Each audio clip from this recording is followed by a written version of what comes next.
Conditional field requirement with DjangoRestFramework serializer. I have these nested serializers in DjangoRestFramework too.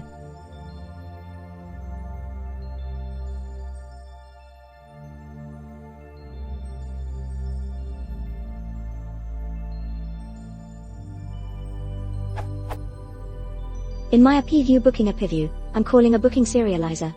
I would like to make credit card fields mandatory or not, according to a backend method that returns true or false. How can I do this? Thanks.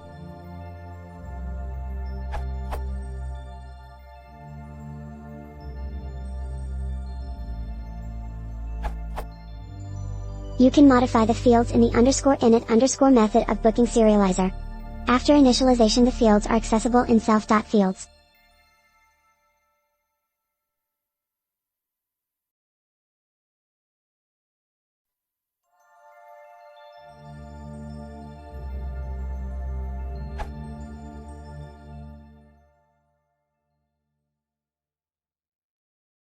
If you want to support the channel, please consider subscribing.